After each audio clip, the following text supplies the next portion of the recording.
Good morning, Pipsters. This is Keeping Up with Black History Month. Today's temperature is a high of 42 degrees and a low of 18 degrees. Today in Black History, Alice Walker, Pulitzer Prize-winning author, was born in 1944. Today's Black History fact of the day is Bessie Coleman. Coleman was born on January 26, 1892 in Atlanta, Texas, the 10th of 13 children to sharecroppers. George and Susan Coleman, her father was part Cherokee. Coleman began school at age 6 and had to walk 4 miles each day to her all-black one-room school.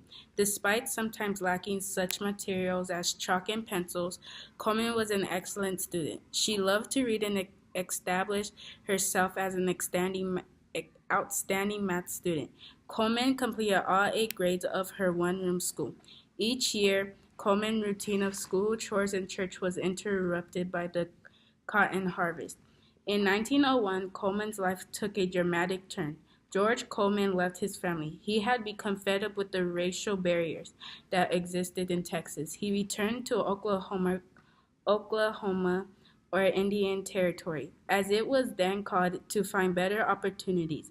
But Susan and her children did not go with him. At the age of 12, Coleman was accepted into the Missionary Baptist Church. When she turned 18, Coleman took all of her savings and enrolled in the Oklahoma Colored Agriculture and the Normal University, which is now called Langston University. She completed only one term before she ran out of money and was forced to return home. Coleman knew that there was no future for her in her hometown, so she went to live with her 2 brothers in Chicago while she looked for a job. In December 1920, Bessie Coleman began taking flying lessons in France. June 15, 1921, Bessie was issued a license by the Fédération Aéronautique Internationale at the age of 29. She had earned the distinction of being the first black woman in the world to become a licensed pilot. Bessie returned to France in 1922 for lessons to learn the difficult and dangerous air maneuvers for stunts and aerobatics. Upon returning home, she became a barnstormer. Barnstormers roamed the country and rented cow pastures where they put on air shows.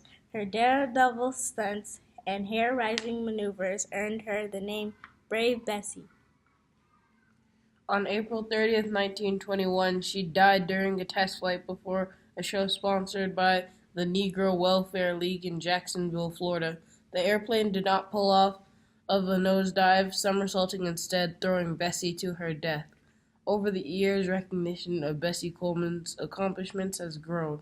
In 1977, a group of black female student pilots in Indiana organized the Bessie Coleman Aviation Club.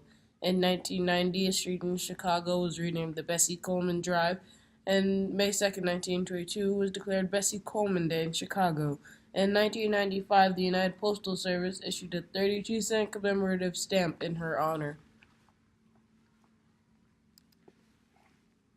Tune into the next episode of Keeping Up with Black History Month with the crew. Peace out, and remember to keep the gym alive.